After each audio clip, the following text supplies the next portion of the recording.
Hey there, it is Dusty Thunder once again with another story for you. This one is titled, Am I the Astronaut? I told my sister-in-law to get a babysitter or a plastic bubble for her kid. My sister, female 30, has a toddler under 3. A few months ago, she decided that the local family should rotate a family dinner one day a month.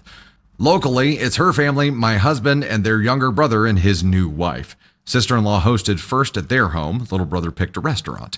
We can't host at home because nephew is allergic to everything and I have cats.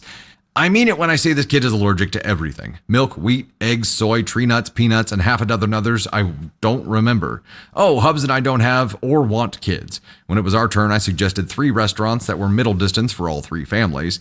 One was a pizza place with a brick oven that I said I preferred. Sister-in-law goes one by one of why she can't bring her fragile child to any of these places. The pizza place was a no-go because of wheat dust in the air giving the kid a rash. I pointed out in the group chat that she can always bring baby/toddler food for the kid and they never eat off the menu anyway. I also suggested that she could get a babysitter since she's been trading off babysitting with a mom from her church. I suggested 3 restaurants total and the babysitter, but everything was rejected. That's when I told her to get a babysitter or put the kid in a plastic bubble. I erased a line that definitely would have made me the astronaut. The kid is too fragile to survive outside of the womb. Resolution: instead of a dinner, we're going to a botanical garden to see a Christmas thing. I'm sure we'll discover new things that the kid is allergic to while we're there. That was my first thought. Like, a botanical garden is just, if you got allergies. Edited to add, the second restaurant was a Greek place. That was a no because of the yogurt. The third was a place that does Chinese noodles and dumplings. Wheat again. Brother-in-law chose a major chain steakhouse. So the title was, Am I the Astronaut? I told my sister-in-law to get a babysitter or a plastic bubble for her kid. I mean, you can't be pissed at a kid for having allergies here, right? But I think as a parent of a kid with allergies, there's also, like, you can't punish everyone else for that either. So if you've got the kid, if you are the allergic party, there's, I feel like there's a responsibility there to come up with a short list of options. Like, if the whole world isn't an option, then start with what is and let people choose from that, right? But the plan of rotating the dinners was just doomed to begin with because of this thing. And if one family has to be super careful, let them produce the menu of options so that you're not throwing out a bunch of things that aren't options. Now, you don't have to be a dick about it. Like, you're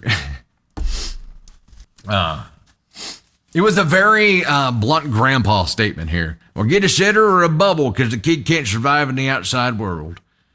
You can't blame the kid for having allergies, man. So yeah, steakhouses have wheat. I don't know. Like, maybe mom's taking that to an extreme and finding things that just to be like hyper fixated about or hyper aware of, hyper vigilant. Maybe that's the word I'm looking for. But you can't be mad at the kid. But the whole thing was doomed to begin with here. Parent is overcautious and the OP is under considerate. That's a good way to put it, Angel. I think there's a balance here. I ultimately think it's an everyone sucks here because mom would have had to come up with options instead of just shitting on everything. It's like when you're trying to come up with dinner options with your partner and you name 3 things and they say no to every one. Then you're like, okay, it's your turn to come up with a few. It's gotta be like that, right? And if she knows she's going to shit on every idea that gets thrown out, unless it's one of these few things that she feels like are safe, then lead with that. Don't waste everyone's time here and inconvenience everyone else what seems like intentionally. And I understand OP's irritation here because it's like, oh, here we go again. But you can't blame the kid for having allergies either. So I'm saying everyone sucks. Everybody sucks.